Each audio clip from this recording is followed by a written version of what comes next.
All right, guys, another author favorite, Chris Van Dusen, camping spree with Mr. Magee.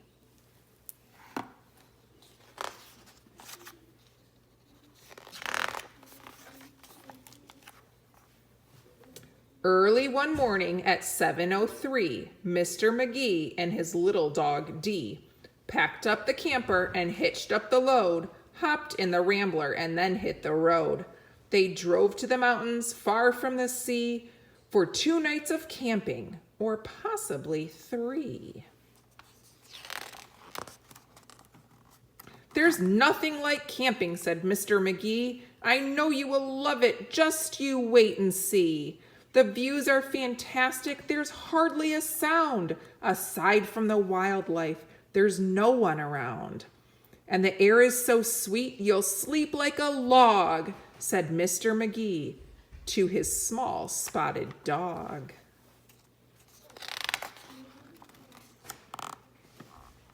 A few hours later, they took a sharp right and found a great spot to lay camp for the night. It was high on a hill with a beautiful view of Mount Adams, Mount Lincoln, and Jefferson too. But perhaps the most wonderful feature of all was the brook that ran over a steep waterfall. Dee gathered pine cones and branches and logs. Magee made a campfire and cooked some hot dogs.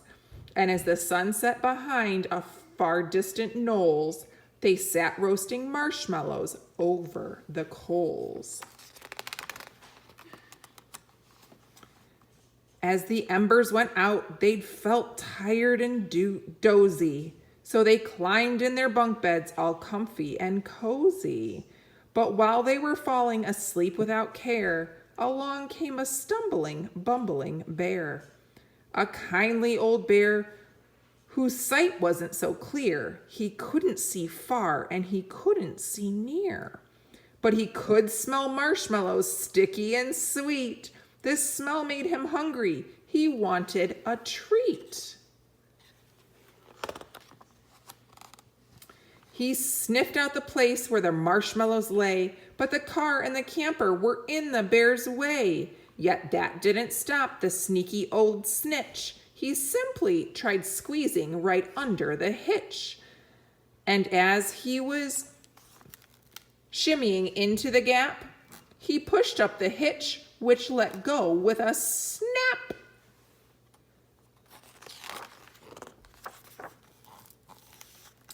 Now that the camper and car were untied, they started to roll down the rocky hillside.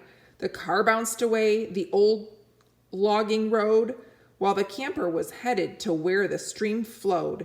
It flew down the hill in a wild, bumpy ride, with Dee and Magee sleeping soundly inside. There were snoring and snoozing, enjoying a dream, when splash went the camper right into the stream. The splash shook the camper. They bumped out of bed. "Now what in the world was that?" Magee said. And when he looked out and saw where they were, his hair stood on end, and so did Dee's fur. They were caught in the rapids, but that wasn't all. They were headed smack dab for the big waterfall. Dee and Magee both started to quiver as faster and faster they headed downriver. But just when they thought they'd fall over the edge, their camper got stuck on a rock at the ledge. So there they were, stranded, Magee and his pup, on top of a waterfall 50 feet up. Meanwhile, that nearsighted bear from before was searching for one little marshmallow more, when lo and behold, as if out of a dream, he spied something sweet floating over the stream. But what the bear thought was a marshmallow treat was really the hitch, not something to eat. The bear was determined to capture his prize, so he jumped in the water right up to his thighs. He splashed through the stream to the edge of the fall and snatched up the trailer hitch, camper and all. Dee felt a tug. Magee heard a knock as the bear pulled the camper right off of the rock. He dragged them both all the way to the bank when he realized the hitch was not sweet, but quite rank. He spit out the hitch and left in dismay while Magee and Dee's camper again rolled away. It flew down the path with a jolt and a jar and stopped in some bushes right next to the car. Dee popped her head out. Magee looked out too. Had they really stopped rolling? Could it really be true? At last things were quiet and peaceful and still. They hooked up the hitch and drove down the hill. And on the way home, Magee said to Dee, "That trip wasn't quite like I thought it would be."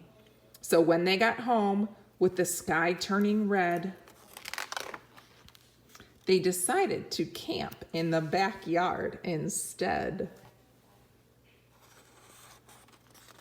Hey, I bet that looks like your fire the other night and some roasting marshmallows. Delicious. The end.